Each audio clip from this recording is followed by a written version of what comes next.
Good morning, Marina, honourable members of the Parliament, colleagues, ladies and gentlemen.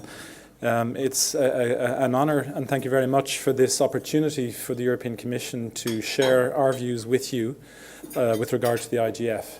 Now, I've actually had a speech prepared for me, an excellent speech prepared for me by my colleagues. Thank you.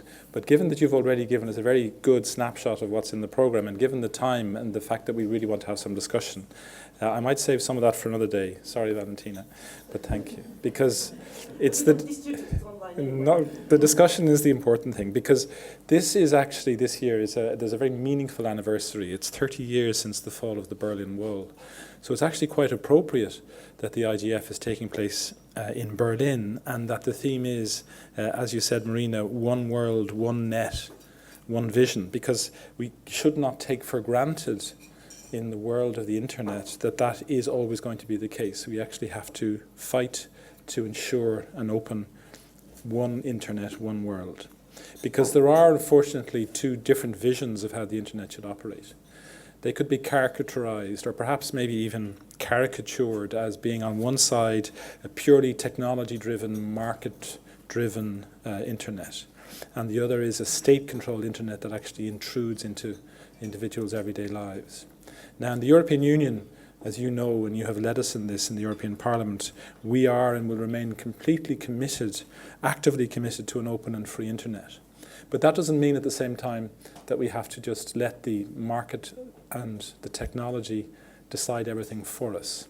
In fact, there is a key role for you, our legislators, to step in when required, to protect the values, to protect our common identity, and to redress some of the negative manifestations which, in a mature discussion, we have to face up to in the way that the internet has developed. So we do believe that there is effectively a third way to look at the internet, where those caricatures are no longer possible, but they do exist. It's very desirable that we don't allow a Berlin Wall in the future of the internet. And that's why we were very engaged with the work of the UN Secretary General on the high-level panel on digital cooperation. And we look forward to having a discussion on the report's findings, including in the IGF. And that's why, for us, it is so important that parliamentarians be there, but also, as you have said, Marina, that governments be there. And that has been one of the signal lacking features of recent editions of the IGF. It's been the lack of that participation by governments from all over the world. If we are going to actually drive forward one of our objectives in the IGF, which is the Sustainable Development Goals, we have to have government there. So in the European Union, and we say it every year, we are strong supporters of the multi-stakeholder principle for internet governance. But that again doesn't mean that we just accept it for what for the way that it operates. We do actually have to encourage the participants to improve the methods of functioning. We have to assist in developing resources where they are not available, particularly in the developing world. And we have to reinforce the IGF to make it more effective and more sustainable in the long term. And that is going to be one of the discussions which we have to have at the IGF, but also after the IGF this year. We are going to be proposing that the new Commission considers seriously making a further policy commitment and communication on internet governance and relating it to modern developments of technology and how it is actually manifested. We want to see a more balanced participation, as I've said, of stakeholders, not just governments, but also innovators. A more focused multi-year programme, rather than having these single events that repeat and repeat again some of the same discussions. And, of course, a more relevant role for the national and regional internet governance initiatives. And I'm looking here particularly at Sandra, who runs our European Internet Governance Dialogue. And of course, through all that, we will continue to try and promote our values. Because we believe that there is a gap that has to be filled, and it's about helping to develop and maintain trust in the internet so that all parts of society can confidently and easily adapt the internet to embrace and to benefit from everything which the internet can bring to society and to the economy. We want to do so on the basis of standards which we as Europeans will have no embarrassment in defending, such as those that are set forward in the GDPR for the protection of personal data, which is, we see, and we're glad to see this, becoming the benchmark for data and privacy protection across the world, as well, of course, as our cybersecurity protections.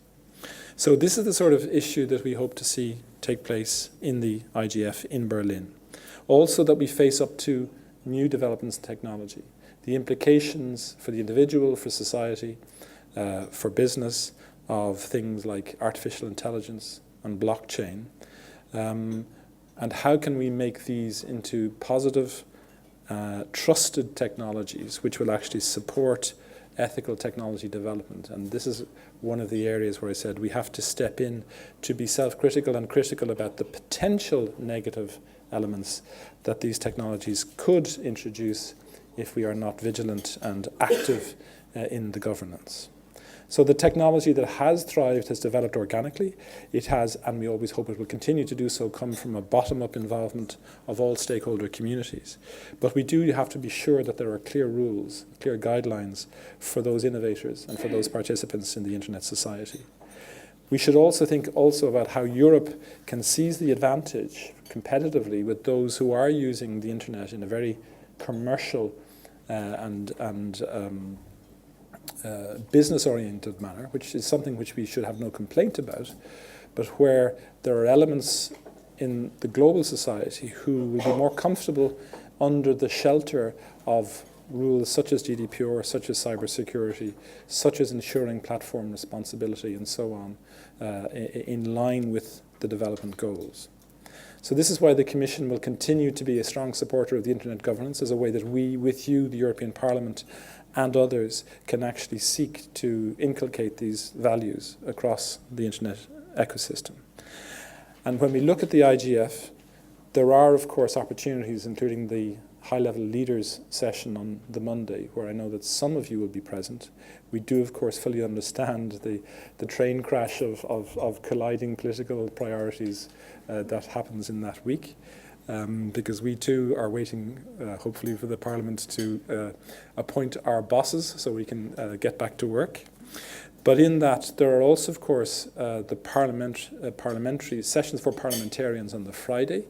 Maybe some of you can make it to Berlin for that, when most of the political high-level events have taken place in Strasbourg and elsewhere. In the meantime, however, we must not lose sight of the fact that there are a large number of community-led sessions throughout the week on some of the key topics that I've mentioned and on many more. And that is the value and the importance of the IGF, where those who have an expertise or who have a mission to represent a particular view, particularly from civil society, from consumers, from those who are less privileged, etc., can come, discuss, put forward their views and influence policymakers, which is why we see that it's so important that we be there, but more importantly, that parliamentarians be there and that governments be there. So it's only in this way that we can be sure that the IGF will continue to be the key fora that it promises to be, and that we can work together to ensure that it's inclusive, bottom-up and multi-stakeholder, but also that we then practice what we preach and seek to put forward the ideas coming from that multi-stakeholder community in the policies that we will be working on with you over the next 5 years. Thank you very much for your attention.